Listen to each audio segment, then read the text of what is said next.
Hello everyone, here is my discussion for Module 3. In regards to the statement, I agree with the statement that listening comprehension and oral language production play a crucial role for the emergence of reading and writing. I agree with the statement because listening to spoken language is essential for building vocabulary. This is a key component of reading comprehension and written expression. I also agree with the statement because it impacts comprehension skills. Listening to and participating in conversations and discussions will help develop comprehension skills. Some skills are the ability to infer, make connections, and identify main ideas. These skills are also essential for reading comprehension.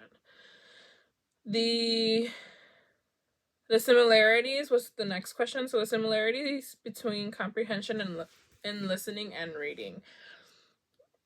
Comprehension and listening and reading have many similarities. Both processes involve making sense of language. One of the similarities is that both involve decoding language. When we are reading, we decode language by recognizing letters and words and understanding the meanings. Similar to when we listen, we decode spoken language by recognizing sounds and words and understanding their meanings. Listening and reading also both require us to be involved in inference making. To understand the meaning of text and speech, we have to make inferences about what is being implied. This requires us to be able to use our background knowledge to be able to fill in gaps and make connections. The next question asked what the stages of oral language development in EAL are. Oral language development progresses through different stages depending on the ELL learner's background.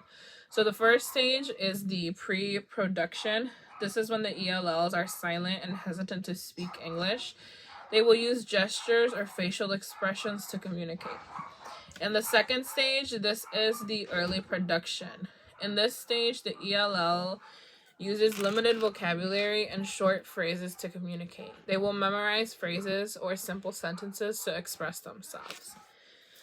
In the third stage, it is the speech emergence.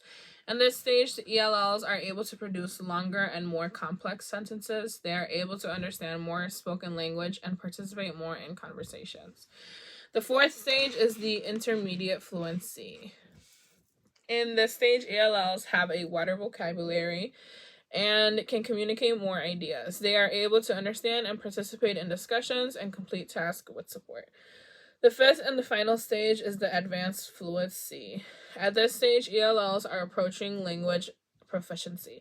They can understand and communicate effectively, but they can still have some gaps in their language skills.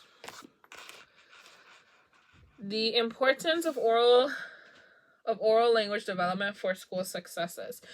Oral language development is critical for school successes because it forms a foundation for reading, writing, and other academic skills. Oral language development is important for school because it is necessary for reading comprehension. This will require vocabulary and grammar, which are essential for understanding written language. It is also necessary for writing skills. When students have a good grasp of grammar, they are able to express themselves in writing. Oral development is also important for social and emotional development. The students who can communicate effectively are able to build positive relationships with their classmates and with their teachers. So this will be super important in the classroom. Going based off of my own experience in university so far, I have used oral language development. An example that I could think about was in class participation.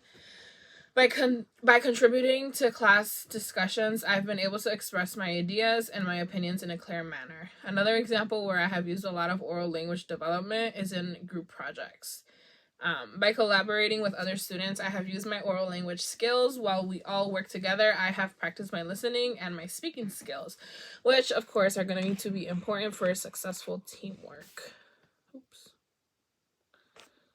Hope I didn't stop it. And the last question was about technology. How has technology impacted how we can use oral language through distance learning? And does it relate to the students? So technology has a significant impact on how we use oral language with distance learning. An example that I could think about was Zoom. This has made it possible for students and teachers to communicate with one another in real time, no matter the location. This has allowed more interactive and engaging classroom discussions. It is also great for students to ask questions and to receive feedback. This is also the same for our students, as many of them were using Zoom to participate in classes during distance learning. Yep. And there's my discussion for Module 3.